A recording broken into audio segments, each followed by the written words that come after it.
workshop this afternoon on February 26th. And this is our last workshop for budget. So say it now or forever hold your peace. Remind my colleagues to please silence all electronic devices at this time. And the first thing on admin matters is I'm going to pass this around. This is for the Tidewater Region Spring Network Forum, and I know it's not till April 8th, but calendars fill up. And this is an afternoon/evening event. It starts, I believe, at 5, but it's in Suffolk, so it ends up being a late afternoon, early evening event. So check yes or no if you think you'll be able to go, and you can also let Diane know later on, but I thought I'd go ahead and pass this around and get you started thinking about it. And then the next thing I want to find out is on March 5th, next Tuesday, the only thing we come for on that day is to vote on the budget, and that's the extent of our agenda for that evening. I hate to make all of our staff wait around until 6 o'clock, so I'd like to do a 4 o'clock start. Is everybody okay with that? It'll be a very quick meeting, and then you can get home and have dinner. So, all right, so it's definitely a 4 o'clock start. And does anyone else have anything else under admin matters they'd like to bring up? Okay. Next on the agenda then is Mr. Honziker. So if I can introduce Mr. Honziker and board members, good evening or good afternoon. Might want to explain. I am sitting here for Dr. Spence, who is home with a fever and an ear infection, along with at least one of his children. And we are so grateful that he is not here, sharing whatever it is that is going on in the Spence household. So I'll be with you for the duration tonight. Thank you to all of you for your questions that you've sent in over the last time we were together, budget-related questions. Our staff has prioritized getting answers back to you just as quickly as we can. Every question that we've received, we have copied back to all of you. So you all have seen every question and every answer. If there are additional questions, that's certainly part of our agenda for the workshop today. At this time, Mr. Honziker is going to share an update with you about where things stand in Richmond. We have a little clearer picture on the budget and expected finances for that we're anticipating to build our budget. So, Mr. Honziker. Thank you, Dr. Vice Chair, Chairman Anderson, and Vice Chairman Konami, school board members, and friends in the audience.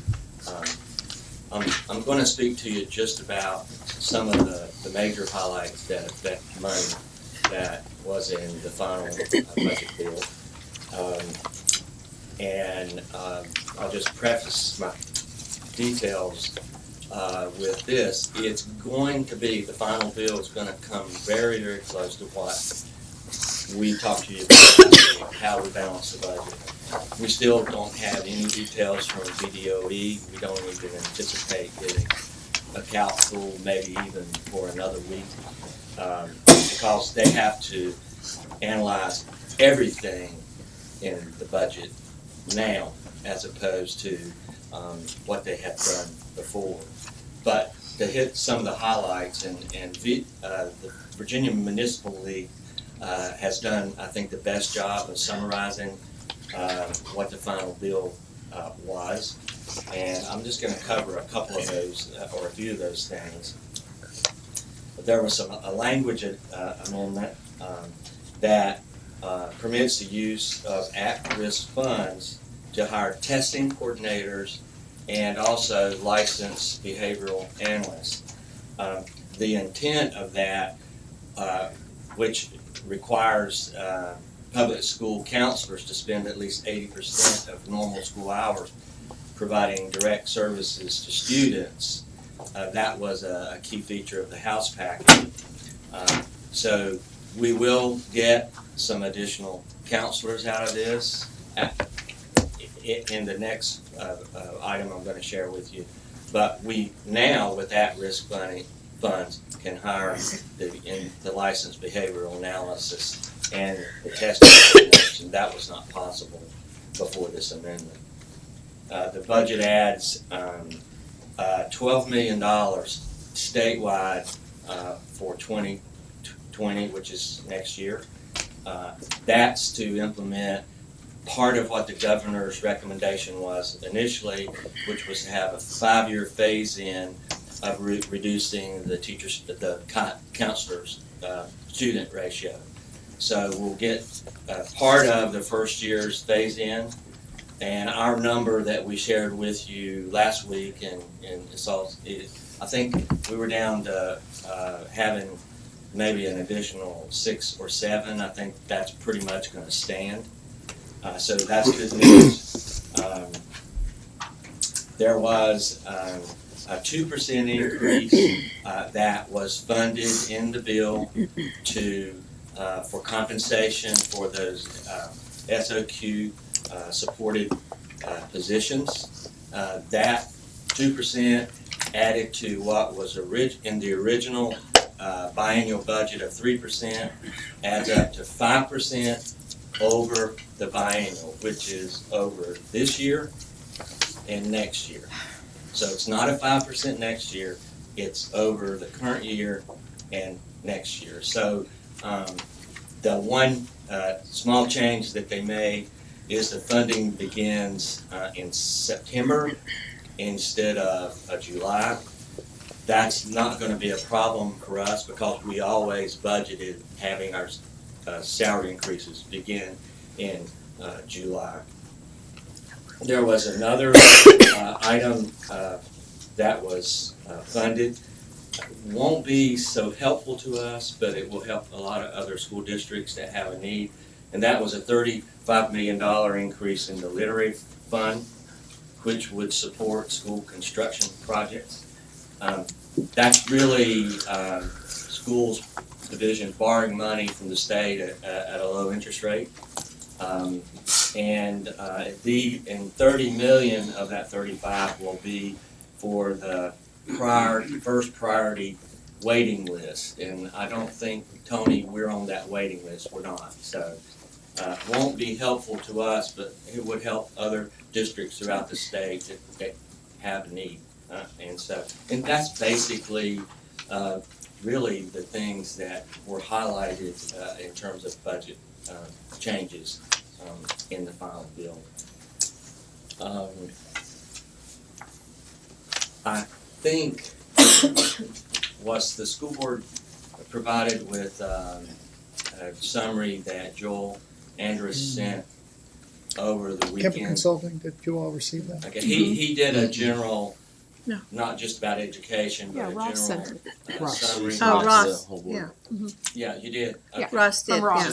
yes. So that's, I wanted to make sure you had it. We'll make sure you get it. I didn't get it. Mine Yeah. got it. Okay, well, we'll I'll send send it, it right now. because it hasn't really, I mean, it's, he was there when the conference committee came out and did their budget, so.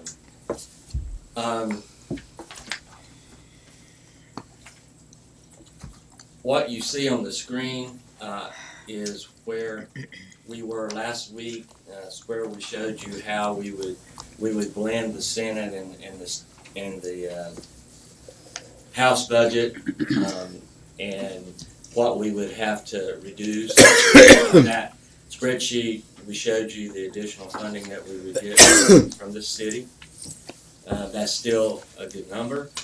And so this is our recommendation in how we balance the budget, and this is the budget that we would look for you to support and approve so we could finalize this next Tuesday. However, I'm going to stop there because I've got really nothing else to present. We'll open it up for questions or just dialogue amongst yourselves with regard to where we are and what we need to do. Mr. McDonald? Thank you. Farrell, I just want to confirm, so the additional funding for 2% raises should be beginning in September. You said our budget always had included a July start, so. We budgeted as of July, so our numbers include the July, it includes the first 3 months of salaries for everybody, realizing that our teachers don't start until August. So really, September really is a good start time because it picks up Everyone the else. 10 month. It's just the 12 month that wouldn't, and that's not a material amount, and we can cover that. Okay, so our numbers cover full funding for the 3% Yes, for sir. those three Yes, months. yes, Okay, sir. just want to make sure. Thank you. Any other suggestions, comments? Can you, go over the first thing you said about the 80% of the guidance counselor? Can you say that one more time? It's embedded in what was House Bill 1729, Mhm. and it basically says, that bill says it requires public school counselors to spend at least 80% of normal school hours providing direct service to students. So that's the only language that they highlighted in the summary of the bill. Now, that bill is not related to the funding, that it's just, it allows the additional positions to be hired, supposedly to free up counselors' time so they have 80%.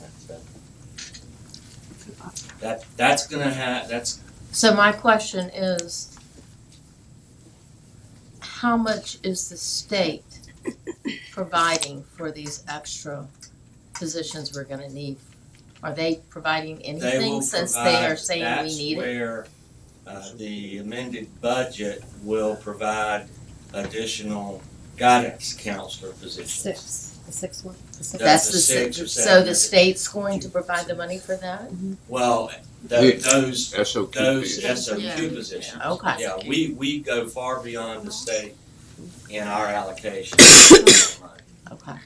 But now, this is a 3-year phase-in. Ultimately, down the road, we will get a significant number of other counselor positions over the next, 3 years. Okay. Mr. Edwards? This is not a federal question, but 80% an issue for us at all? No.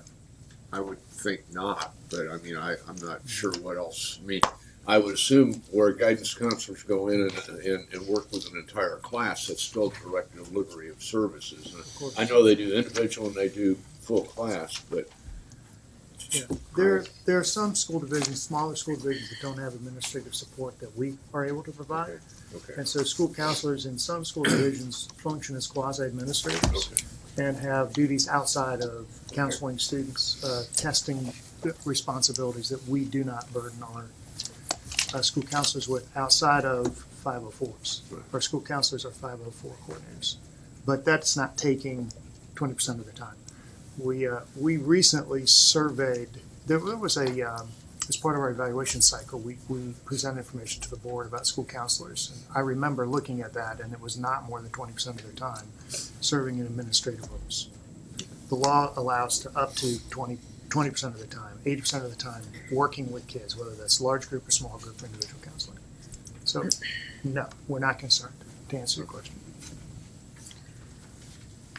Anyone else? I have a couple things I want to say, and this is not going to be, I've already talked with Mr. Honziger and John Mira about this today. And I actually sent an email out, most of you read it.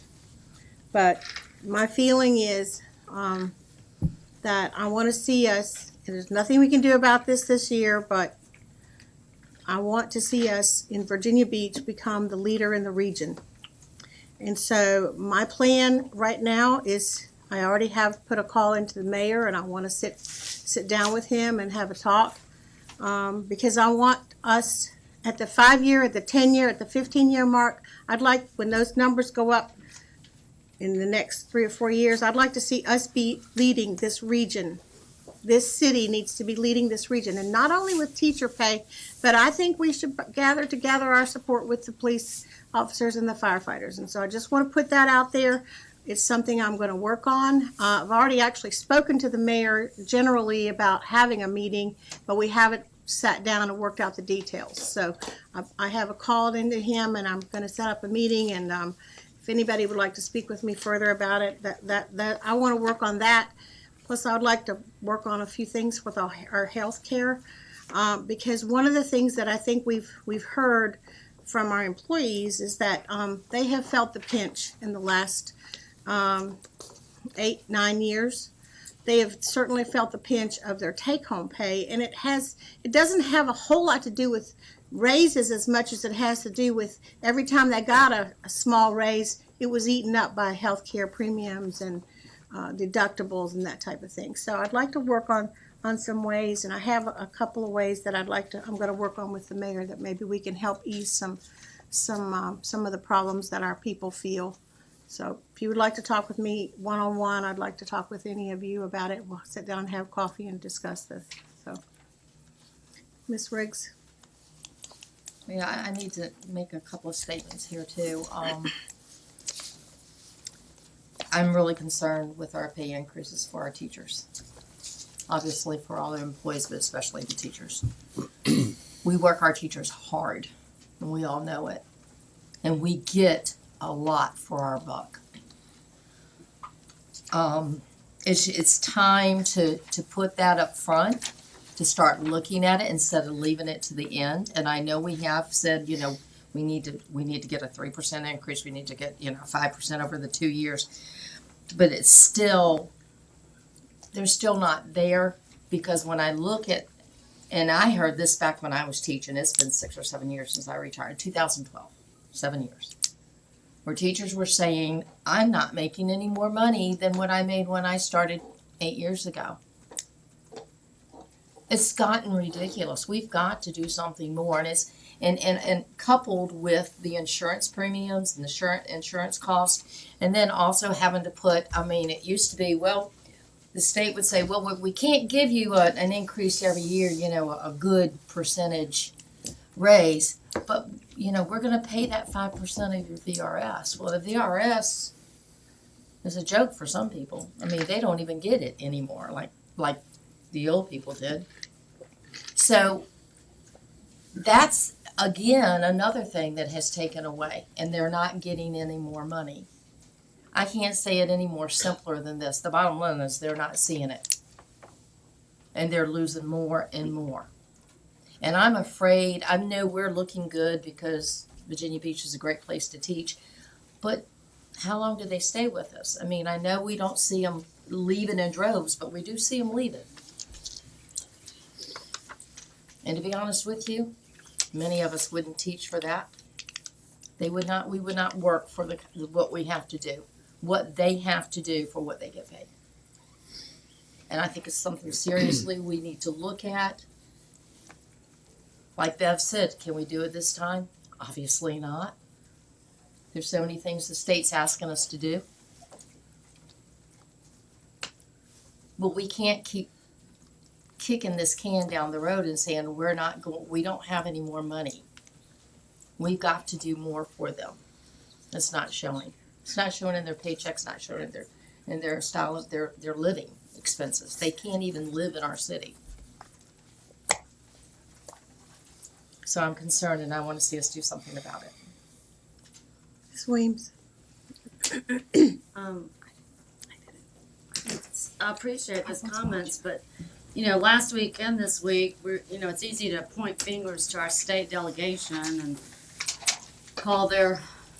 say that they don't understand teachers and education and it's criminal and all that stuff. But they went through the recession too, and they've got a lot of obligations too. And we've got to remember that we're a board and we do have control over our $907 million budget. And we, sitting at this table, have voted on things that cost money, that were not, in some of our opinions, necessities. Full day kindergarten, all the technology for first graders. So we have made those choices. In some cases we have chosen. If you look at some of the things that we have chosen and add those up, those would have been another 1 or 2% raises. So it's difficult and we have to make decisions. But I'm not comfortable always pointing the finger at our state delegation. We need to work together with them, But we need to also know that we've got the right to, have this conversation not after the budget, but if this board really wants raises to be a priority, you've got to realize that you might not have every program that you want. You might not have wanted to vote for full day kindergarten. You might not wanted to vote for all the technology. I mean, that's our job. So, we've made the decisions, and to have this conversation now, we should have had it. If it was a priority, it should have been had months and months ago. And some of these niceties that made us look, nice and the best place in the world to teach, maybe should have taken a back burner instead of our compensation for our employees. I don't think it's an either or case. If it And, is and limited, the though. thing of it is that full day kindergarten is something that we did make a priority as a board. We decided to do that. We asked city council, they funded half of it. But we didn't use the money for it all. We at that did use the time. money, yes, and we were fully upfront with what we planned to use that money for. So I would argue that we didn't use the money. Yes, we did. We did exactly what we told them we were going to Yeah, do. but it And wasn't for all Mr. sort of kindergarten Mr. that they McDonald did. pointed that out Yes. last week. Yes. He pointed it out that we said up front that we were gonna use the excess money before we began, on our implementation each year. And now next year, we will be using all of it for full day kindergarten, but we still aren't there. So I don't have any qualms about going back to city council and saying you didn't fully fund it 3 years ago. How about fully funding it now? It's not an either or case. I don't want to sit here and argue with everybody about this, but if you want to make education a priority in Virginia, full day kindergarten is not an option. And we were one of 2 cities in the whole state that didn't have it, 2 localities that didn't All I'm have it. saying is we have choices when there's a limited money, when there's only $970 million, which is Wow. huge. You have limited choices, and it does. I mean, you can't. We're sitting here saying we can't give our teachers raises. Well, more raises, but there's choices. We've done other stuff that we didn't have to do.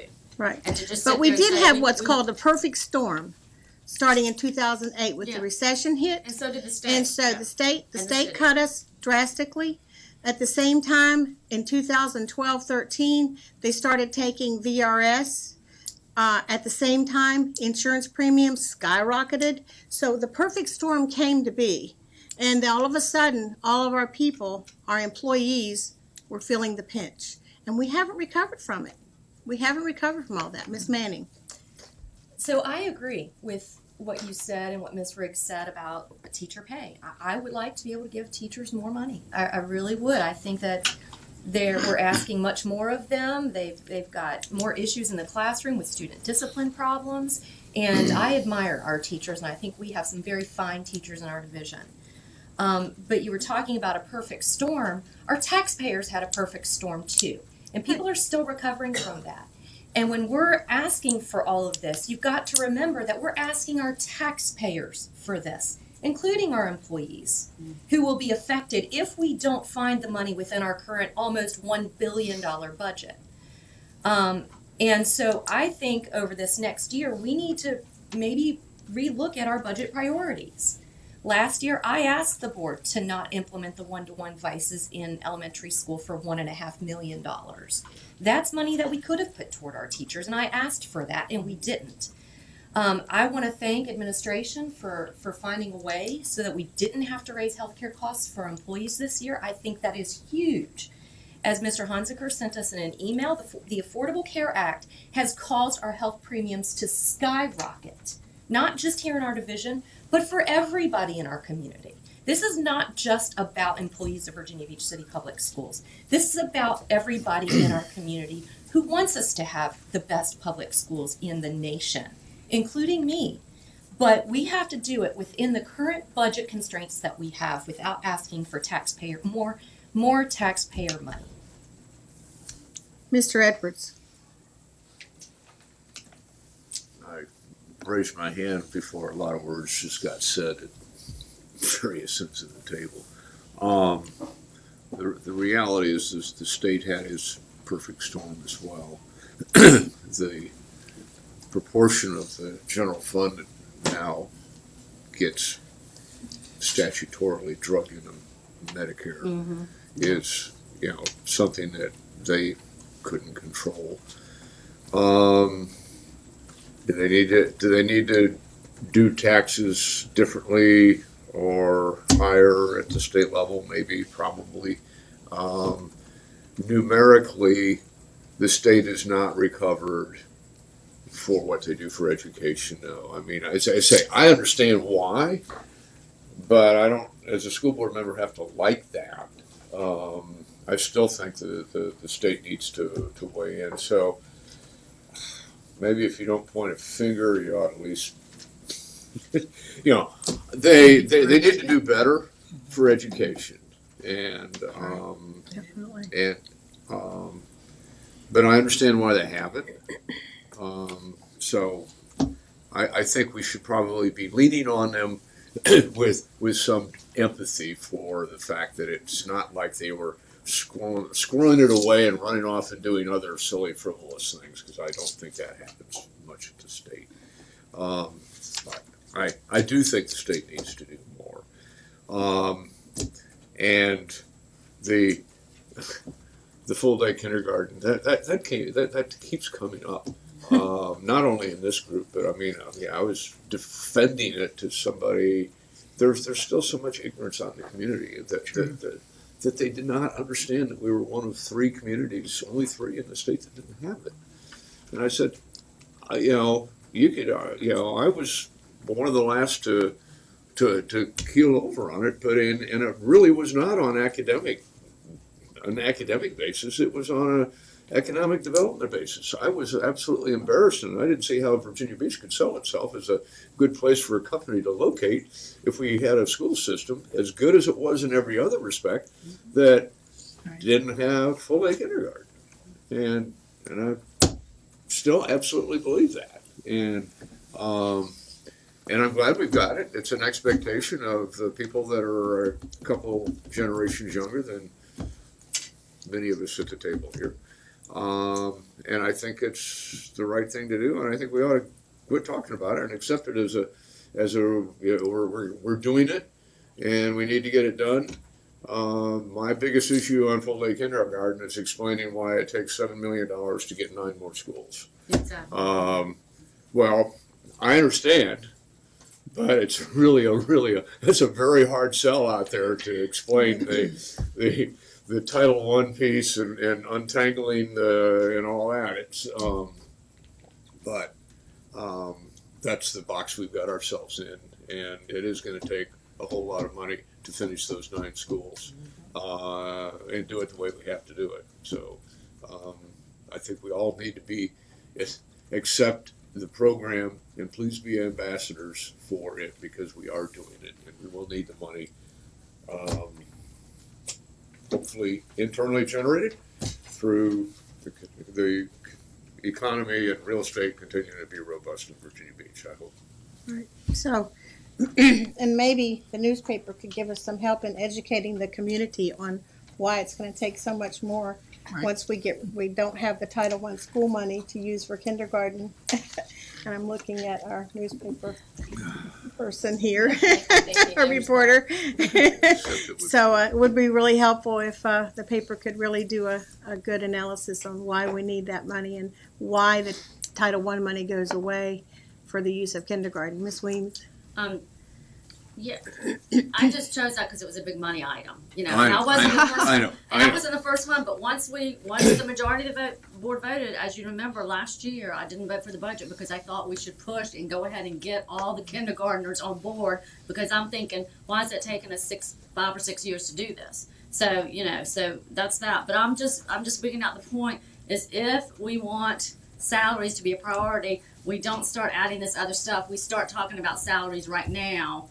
And do it first. We don't, like Trinae says, we always keep it to the end, and that's that kind of, it seems like we just always, okay, we have this much money left over, so it equals a 2.8 or 3.2. So if we want a priority, we don't look at all these, and I'm not saying kindergarten's glitzy, don't get me wrong, all these other things that would be nice to have, we do salaries first, and then if we have stuff left over, we look at the gravy. Ms. Melnick? Well, and not just to say exactly what you just said, but I think we have a year now to really sit down and this is a group that seems to be willing to do that, and and lay that out and not drop this bomb on our budget staff in January. So When you start it now, if it's Yeah, a priority for exactly. the majority of us. You can count on it. I'm planning on developing a little committee so that we can have an ongoing talk about it, and it's not gonna be last minute anymore. Right. Ms. Riggs? Exactly, and that's what I was saying. Yeah. Obviously kindergarten was not one of my programs, and I know you just, pulled it out. But I agree, I think, I don't wanna leave it to the end. I think it's something we need to look at, and we need to look at strongly at our retreat. Obviously, we can't look at it now. We can and turn everything topsy-turvy. Kindergarten was not the one to do. And I know you also said the one-to-one devices, and that's really difficult to do when you've got the rest of the school system and then you leave them out and you're working with technology. I know there's people have different feelings with that. I got you. But as far as looking at other programs that keep coming down the pipe, because we are famous for that. I know I've worked in this system for 37 years teaching, and we kept getting new programs, and then they change, and so we need to look at it, and we need to look at it strongly. And I really do want to see what are they doing? What is the Chief 3000 doing? It takes a lot of money to do that. I'm just throwing that one out there. And I know we got something that says that you're going to give us a good presentation. It's got to be really good, because I'm hearing all kinds of stuff out there. So there's some things that our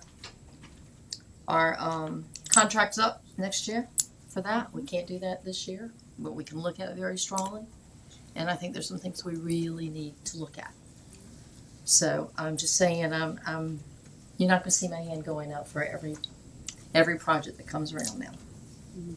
I mean, my vote might not mean everything or anything, because there's more of us here, but I'm going to look at it very carefully, because I'm looking for compensation to keep the good teachers that we have.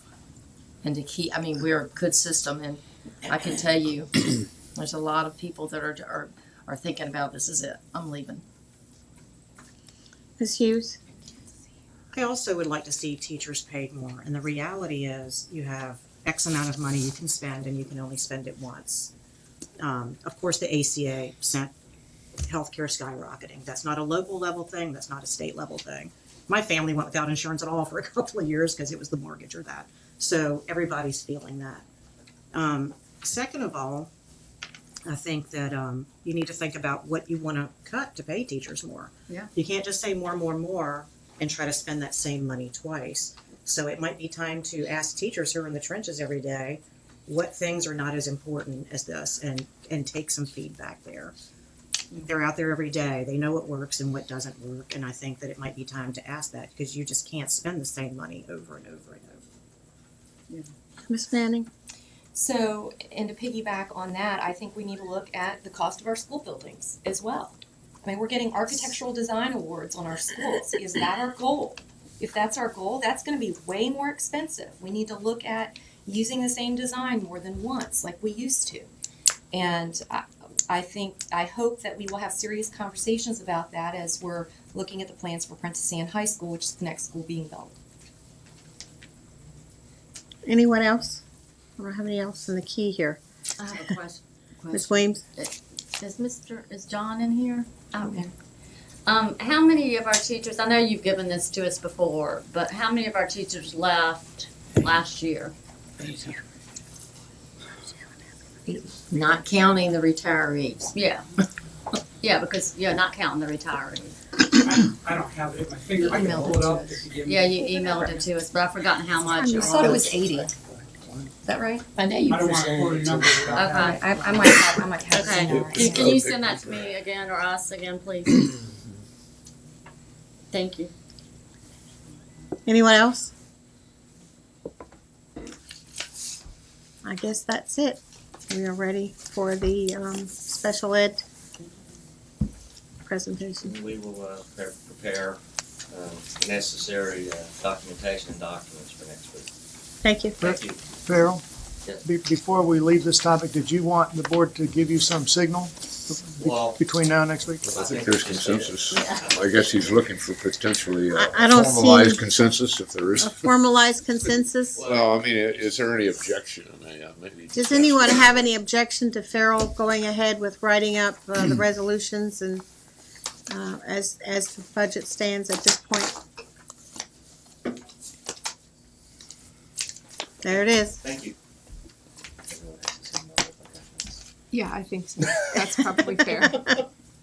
For lots of different reasons. Okay, so while Farrell transitions out, we will welcome Dr. Myers-Dobb. We fielded a lot of questions from many of you about special education, and so at your request, we have added this update so that we can share with you where we are in terms of our work plan for this school year, what have we been working on, and we welcome Dr. Myers-Dobb to answer those questions. Here. Good evening, Chairwoman Anderson, Vice Chair Melnick, school board members, Dr. Bergman. Thank you for introducing me. As he shared, I'm here to provide a special education update. I feel like I'm too short to stand behind that. So priorities for the 2018-19 school year, staff at the beginning of this year outlined the priorities for the year. Together, we determined that IEP alignment and specially designed instruction, as well as evaluation, eligibility, reevaluation, and transition were the three main priorities of the year. Subsequently, training for IEP alignment, as well as evaluation, eligibility, and reevaluation began in the summer of 2018. As you know, the letter of findings addressing the systemic complaint was received by the division on October 31st, 2018. The issues specified in the letter of findings included IEP alignment and specially designed instruction, evaluation, eligibility, reevaluation, and transition. Transition was the one area the division was found to be in non-compliance on a systemic basis. The complaint outlined much of the work we were already as a division working to improve and enhance. In the following slides, I will share specific examples of our work that align to these three priorities. OPEC staff has been enhancing and increasing training opportunities for all levels of staff members, including principals, assistant principals, teachers, program compliance support teachers, and teacher assistants. We have tailored these sessions to best meet the needs of our staff members. For example, at the citywide principals and assistant principals meetings, we have included sessions on specially designed instruction. In October, the sessions were about understanding specially designed instruction, what it is and what it looks like. And for the February meeting, staff from OPEC have collaborated with elementary and secondary math content staff for the planning and presentation of sessions on specially designed math instruction. Additionally, teachers have had a wealth of professional learning, including sessions on understanding how to implement and collect data on academic and behavioral goals for students with disabilities, understanding the components of structured literacy, and how to specially design reading instruction for students with disabilities, multisensory literacy strategies for stalled learners, readers, and functional behavior assessments and behavior intervention plans. In addition, OPEC staff attended the VDOE Critical Decision Points for Families of Children with Disabilities Train the Trainer event.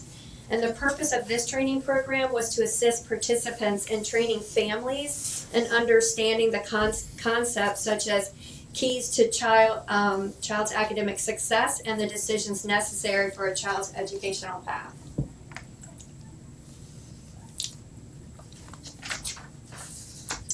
For evaluation, eligibility, and reevaluation, we again have been building our own capacity.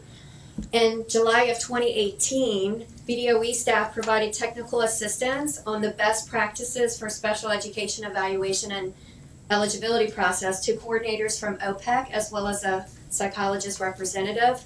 As a result of this technical assistance, we made changes to our processes and we shared this information with principals and also provide training for assistant principals and program compliance support teachers. For transition, VDOE staff provided training on post-secondary transition on February 4th to assistant principals overseeing special education. program compliance support teachers who support middle and high schools, high school transition chairs, as well as instructional specialists and coordinators from OPEC. It was a very general training, but provided us many resources that we can use in this area. Virtual Jobs Shadow. This school year, Virginia Beach City Public Schools submitted a Virtual Job Shadow planning sheet, and we obtained 4,000 licenses from VDOE for middle and high school students with disabilities. This product will assist the school division in the development of transition-focused IEPs for students with disabilities. In the career portion of this platform, it inspires real-world career opportunities with over 1,000 professionally produced job shadowing and career advice videos. And it also has a college portion on the platform, which has a national database of both 2- and 4-year colleges, which can be used to search by key filters such as location, degree and certification, tuition, and financial aid availability, and more. So it allows you to actually pull them up on a screen and do a side-by-side comparison on whatever filters you put into place. So I'm now going to share a 1-minute overview video of the platform, except for the screen went out. Yep, this is no video input. This doesn't always work, but we'll try it. So you think it's just chatting?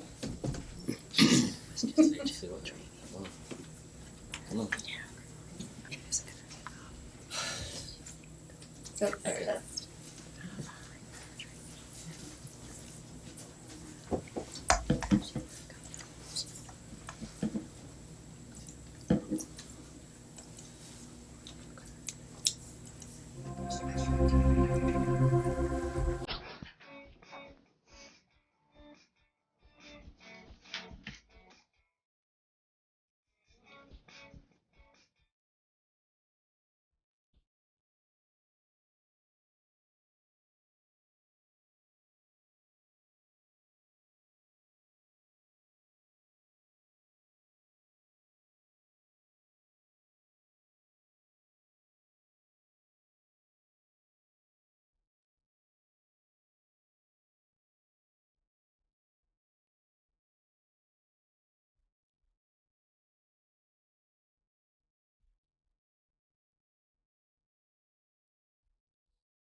Not only does what I already shared, it also has information in there. It also has information in there to create a resume, to take career assessments. You can also look for a job, and once you put your zip code in, you can look for a job in the area. So it has a lot of different components to it.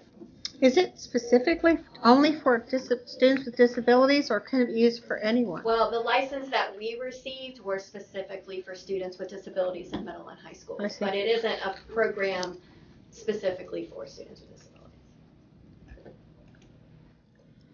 So partnering with parents, of course, in order for all of our work to be successful, we have to have collaborative partnerships with parents to develop a common understanding.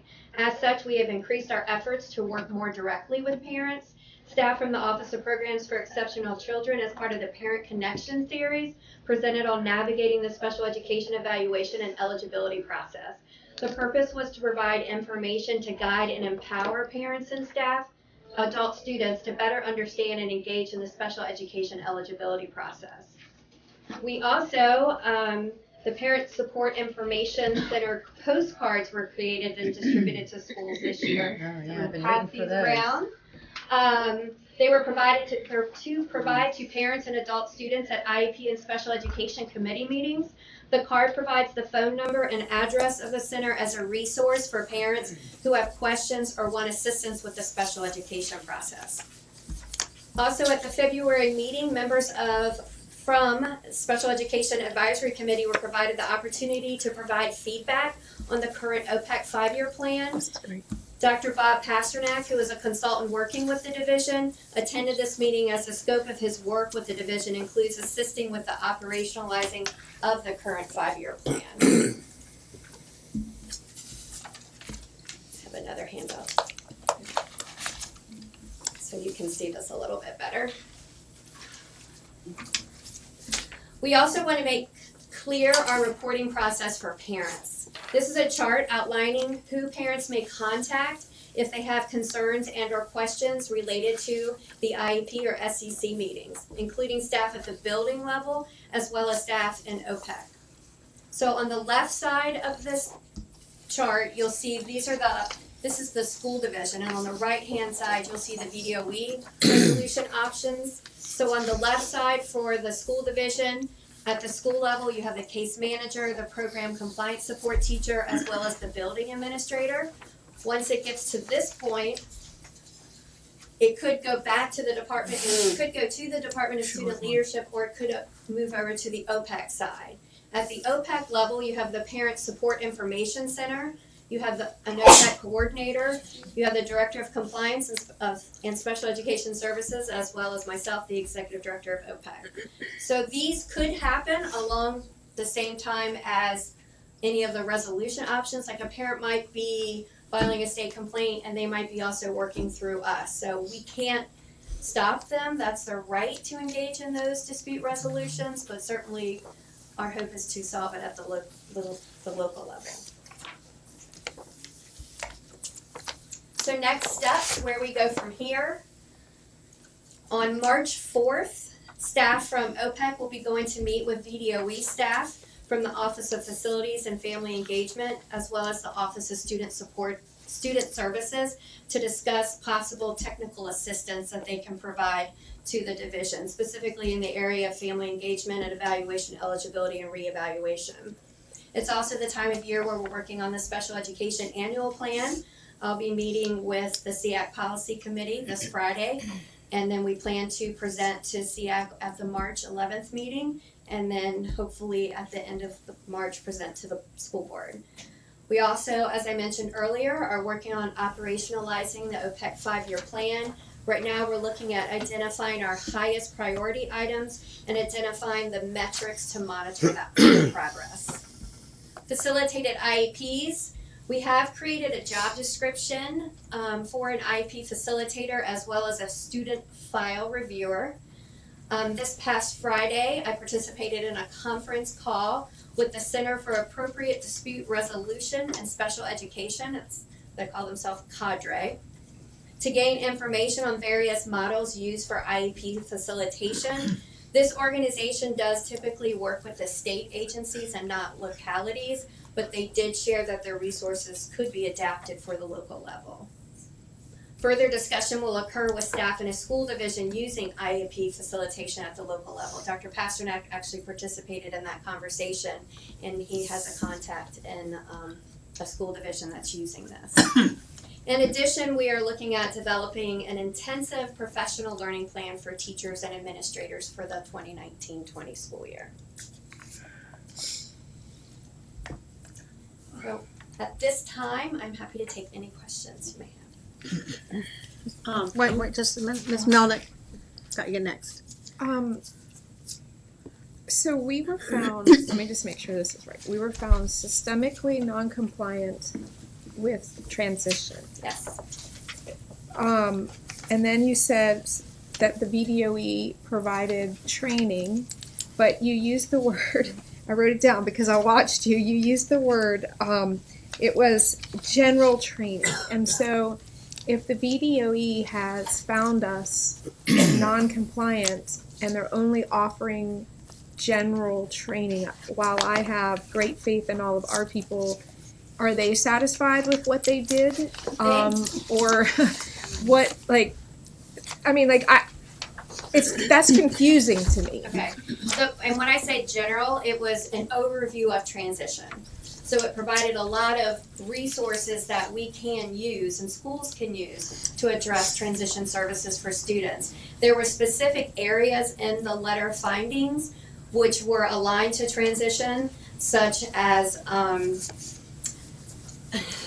You understand what I'm trying to say? I know what you're trying to say. Like we were found non-compliant, but Right. nobody really gave us a way to fix Right. it So without being general. One of the things that was addressed was the course of study. Okay. So we are found non-compliant as it relates to course of study. Within our current IEP, when we fill in the box for course of study, we list the diploma option.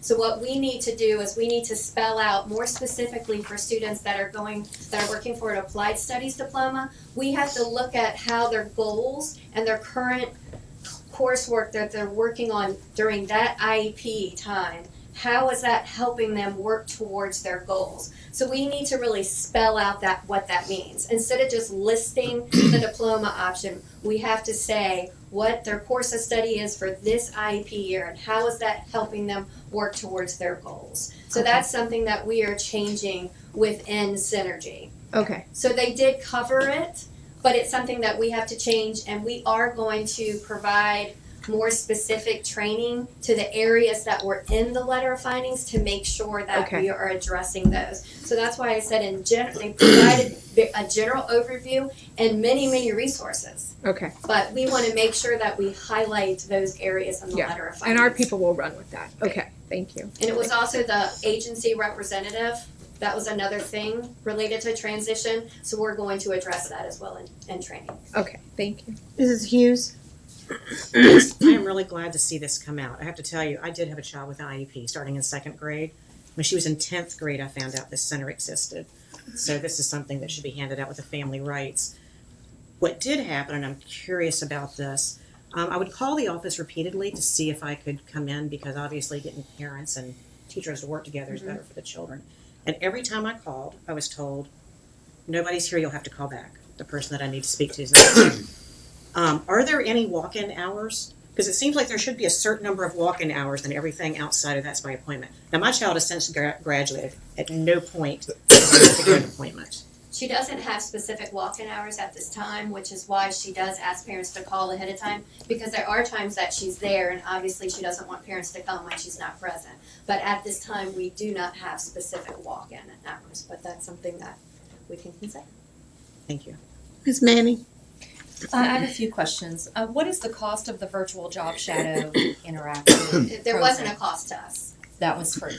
Okay. We had to complete the application and then Okay, they gave great. us the license. In just watching just this little blurb, I understand. I'm just getting a glimpse of it. Mhm. I don't see how that's targeting and helping students outside of our general population, specifically those students with special needs. It seems like it's more for our general population. It's- How is it helping? So it's set up very similar to some of the social media, like an Instagram account that a child would use. So they can go in, they can take assessments, or a teacher could help direct them to, if you're interested in the health sciences. You can click on that and then you can go to the videos for health sciences, and it has a number of videos, and they're 3 to 5 minutes. They're really targeted towards children just to keep their attention during that period of time.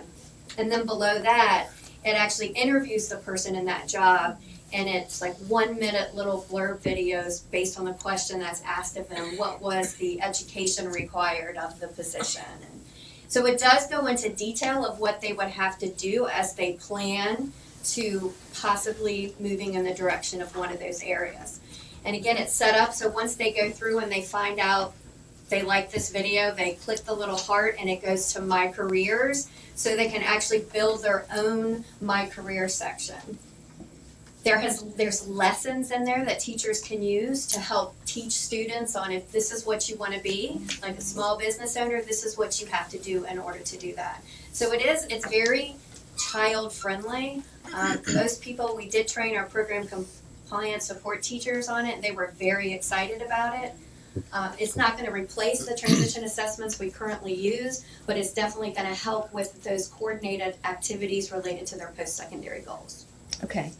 And then I really liked what you said about the student file viewer and that you're creating a job description for that. And by the way, I think you and your department are doing a great job. You've really stepped up to take on a huge task here. So thank you for all that you're doing.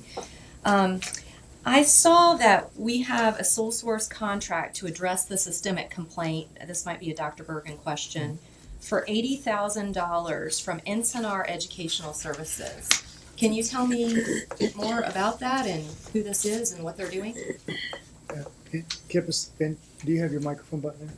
Or you can come up to the podium if you prefer.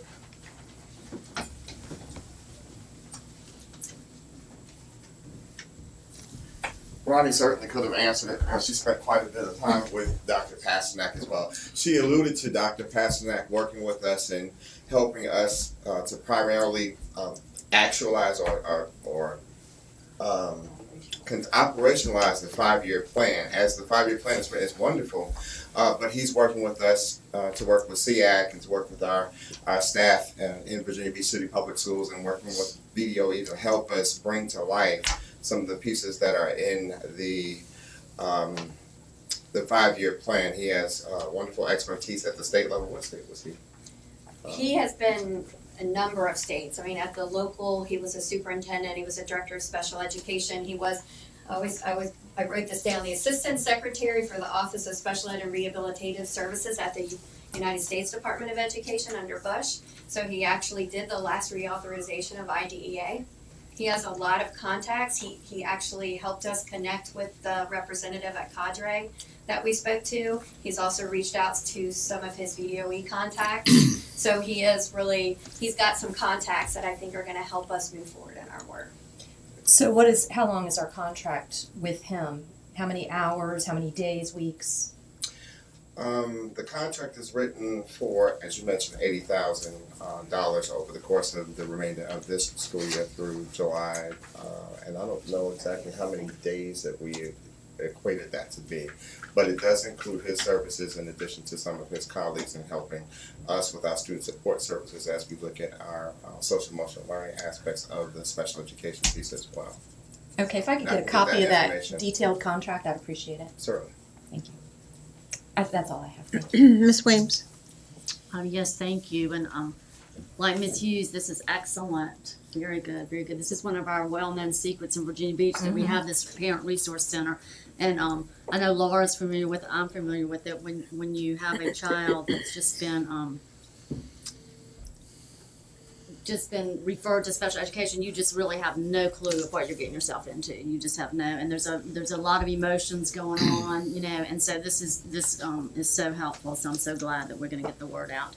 A few questions. Okay, the training for the implementation of the IEP is good, but where's the training for writing a educationally sound and legally correct IEP? Is that part of that? Right. Okay. So Okay. when we talk about IEP alignment, we're talking about making sure that the needs identified in the present level of performance is aligned to the goals and the accommodations and the services. Okay, So good. that is creating. Okay, very good, very good. Okay, making sure.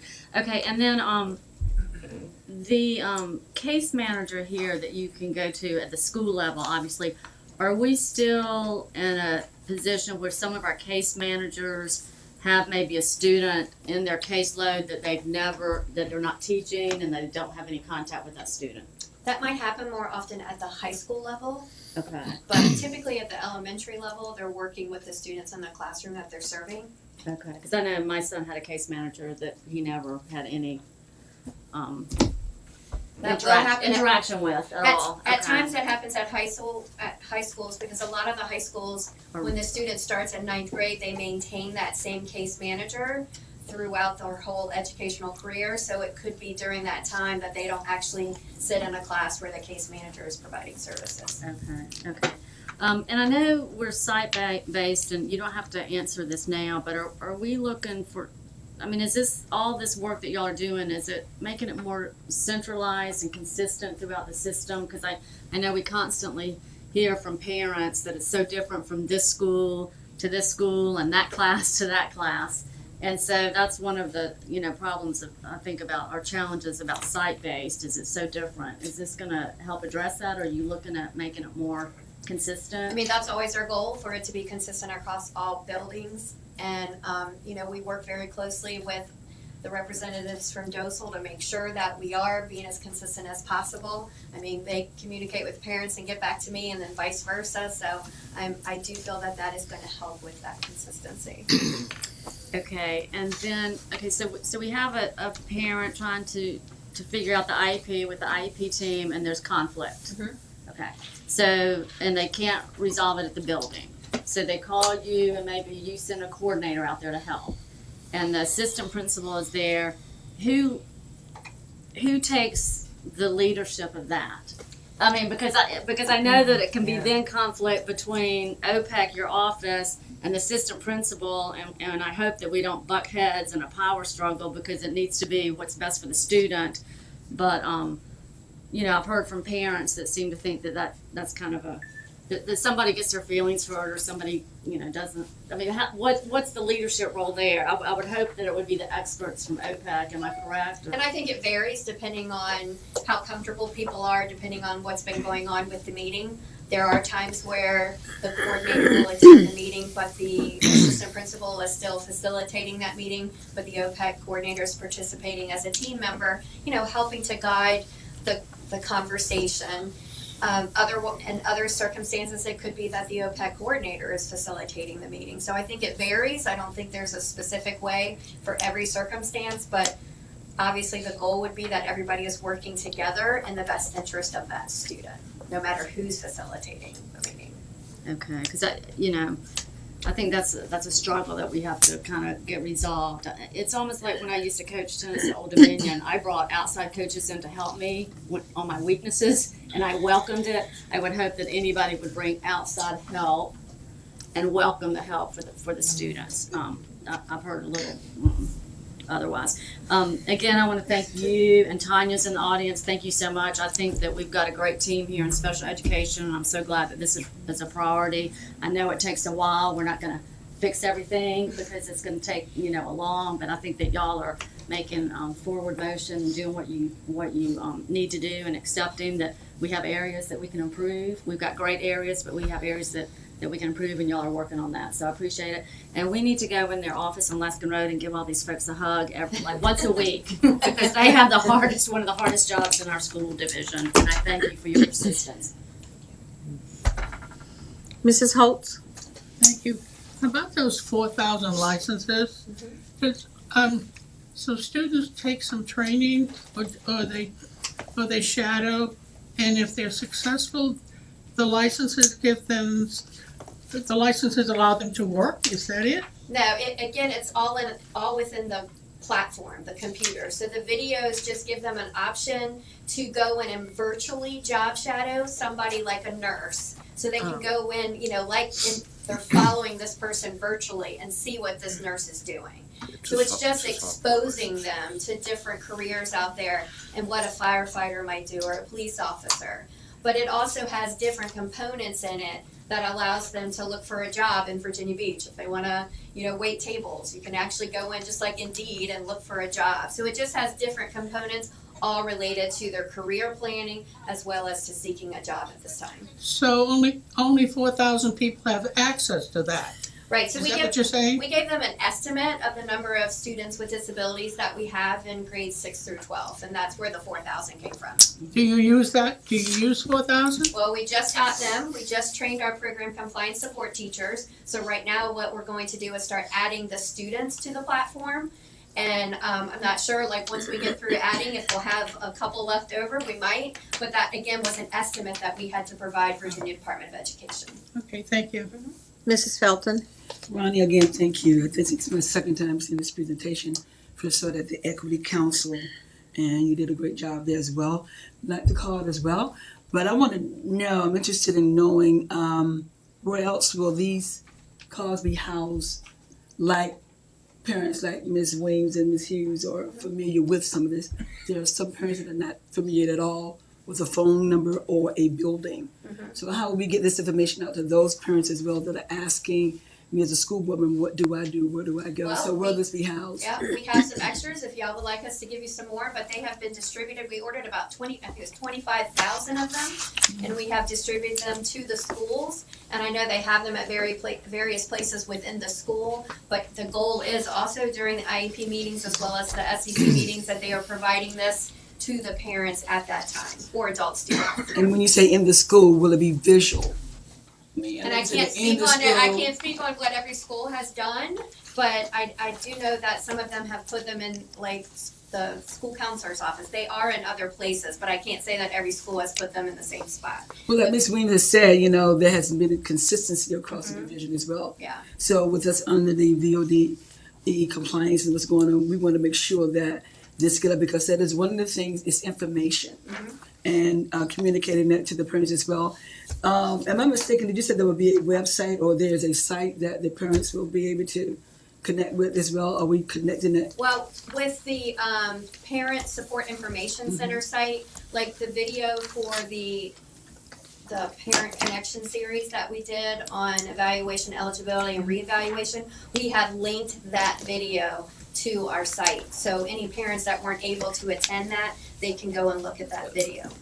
And we are looking at adding some other resources there. That's definitely an area that we know that we need to add more to.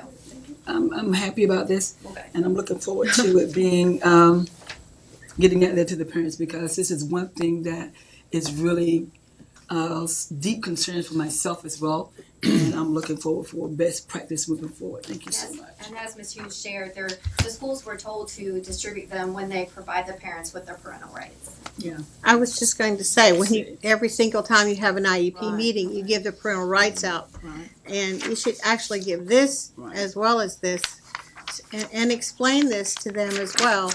I know it may take an extra 5 or 10 minutes with them, but it may alleviate some confusion with the parents. And just every single time they have an IEP, give them another one in case they've lost it. Maybe provide a magnet with it. So, thank you. Any other questions? Dr. Birkin?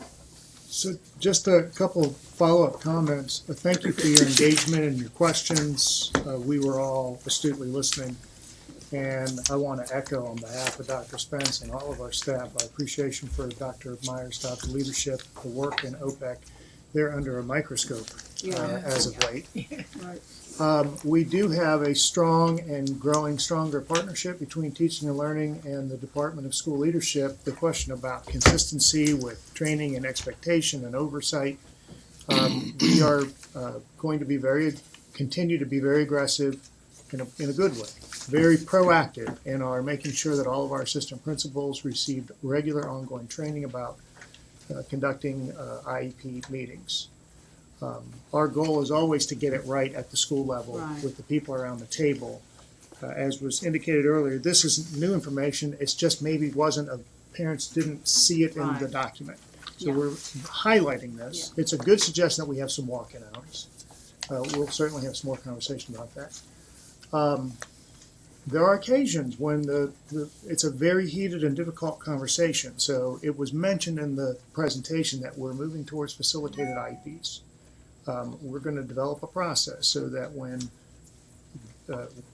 it can't be worked out at the table, which we hope happens 99 out of 100 times, and there needs to be someone else involved, that there will be a facilitated IEP option for parents. So we'll provide more information for you as we develop that process.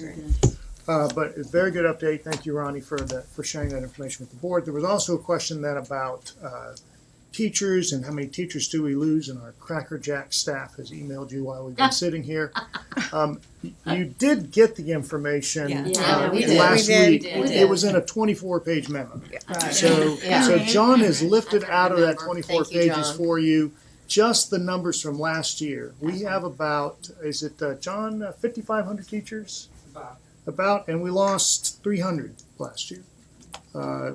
Many of them, most of them, because they moved away or they decided to go into a different career. But John has highlighted for you the exact numbers within the bands of years of service, and it's sitting in your email if you want to Thank you, read John. that. So, Sorry, I couldn't pull it up quicker. Really, I know, we've been waiting for Yeah, it. everybody's on their. We all got it real fast. We're all like, wow. Yeah. Actually, I thought maybe Dr. Spence was sitting at home watching us on TV and emailing us. Looks like everyone's playing Candy Crush right now. Dr. Spence, go back to sleep, rest, get well. I think that finishes us up for our workshop, and we will reconvene on the dais at 6 o'clock. Wow.